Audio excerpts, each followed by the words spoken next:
Good afternoon. So this is a joint work with Elan Satriawan. In this paper, we evaluate the effect of the social protection cards distributed to poor households in Indonesia on their participation in the rice subsidy program.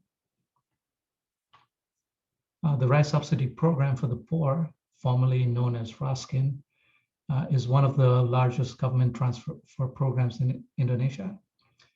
It constituted around half of all targeted social spending in 2010. And this program also has high participation, with half of all households purchasing some rice from the program in a given year. Spending on rice constitutes around 30% of a poor household's monthly budget. So this program is also important for the well-being of the poor. Targeting programs to the poor is difficult in developing countries, as governments lack information on household income and have limited administrative capacity to means test programs.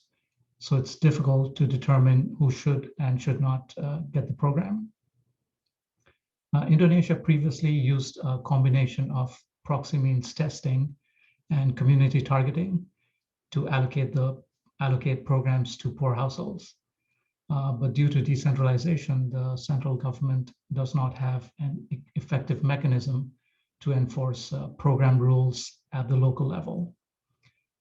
Prior studies suggest weaknesses exist in the implementation of Raskin.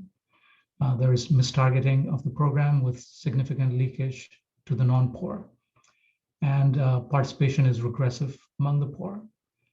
Furthermore, rice goes missing in the sense that not all the rice allocated to households reaches them, with leakages within the distribution system.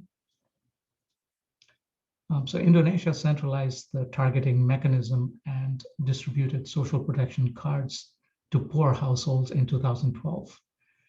These cards provided information to households on their eligibility status for these programs. So this paper evaluates the effect of these cards on household participation in the Raskin rice subsidy program. A brief overview about the Raskin program. Under this program, poor households can purchase 15 to 20 kg of rice per month at a subsidized price, around 75 to 80% below market price. As for how the program was implemented, Bulog, the National Logistic Agency, is the main government body responsible for purchasing the rice and then distributing to around 50,000 distribution points across the country.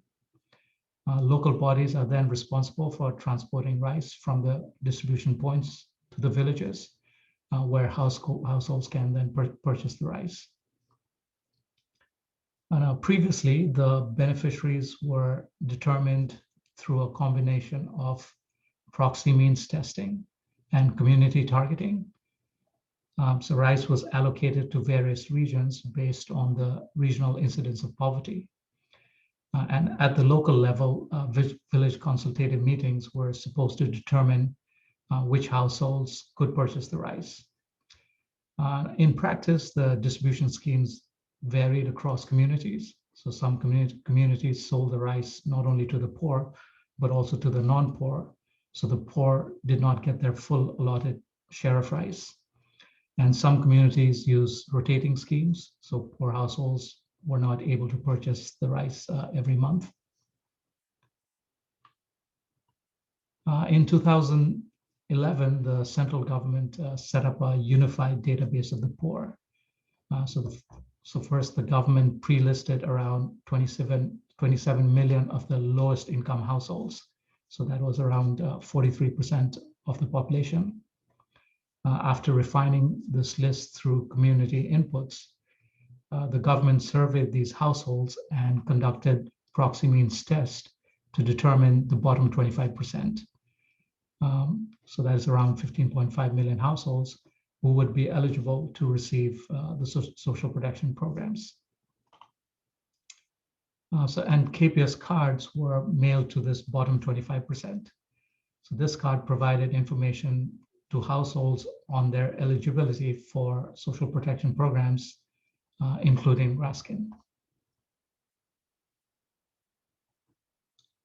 So we used the Indonesian Family Life Survey, an extensive longitudinal household survey started in 1993. So the first round consisted over 7,000 households drawn from 13 of the 27 provinces, which represented about 83% of the country's population. In our analysis, we used the 2007 and 2014 rounds. So we have a panel of over 10,000 households, of which around 22% received KPS cards. We used 3 different measures of household Raskin participation. First, whether the household purchased any rice from this program in the past year.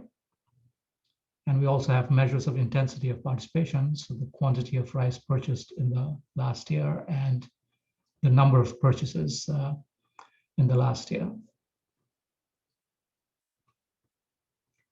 Here we plot the likelihood of participation by household per capita expenditure for 2007 and 2014 among the KPS and non-KPS households. The vertical line represents the bottom 30% threshold. So the graph suggests a slight increase in the likelihood of participation among KPS card holders in 2014. This graph plots the quantity of rice purchased by household per capita expenditure. The KPS cards seems to have a bigger effect on the intensity of participations. So we see a significant jump in the quantity of rice purchased by KPS card holders in 2014. The graph also suggests that participation became less regressive among the bottom 30% in 2014. Similarly, the number of purchases in a year also increased for KPS card holders, especially among the poorest households. As for our empirical specification, we use a difference in difference model to estimate the impact of the KPS card on different measures of Raskin participation. The difference in difference estimates suggest that KPS increased participation along all 3 participation measures. For instance, the likelihood of participation increased by almost 6 percentage points for KPS card holders. The quantity of rice purchased increased by 15 kg, and the number of purchases over a year increased by 0.75. The year 2014 dummy is significant for the likelihood of participation and quantity of rice purchased, suggesting that overall program participation, irrespective of KPS card ownership, increased in 2014. So this suggests that the amount of missing rice decreased and more of the rice reached households. Now, restricting the sample to households whose per capita expenditure was in the bottom 30% in 2014, we get similar results. Those with KPS cards have higher participation, and overall, the likelihood of participation and quantity of rice purchased increased in 2014 among all households, whether or not they received the KPS card. And finally, we restrict the sample to the chronic poor, that is, those who were in the bottom 30% in both 2007 and 2014. So KPS card did not affect the likelihood of participation for this group, but increased the quantity of rice purchased and the number of purchases in a year. In conclusion, we estimated the effect of social protection cards on household participation in the Indonesian rice subsidy program for the poor, using the 2007 and 2014 panel of households in the Indonesian Family Life Survey. So we find that the Raskin program in 2007, prior to the introduction of the KPS card, was regressive among the poor. So the poorest may not have received the full intended benefits from the program.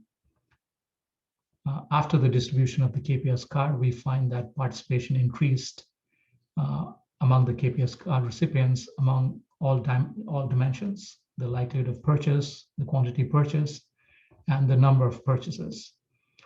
Furthermore, the program seems to be less regressive among the poor in 2014. And we also find that the overall program improved in 2014 as participation increased, irrespective of whether the household owned KPS cards, suggesting that less rice went missing and more of it reached the households. Yeah, thank you.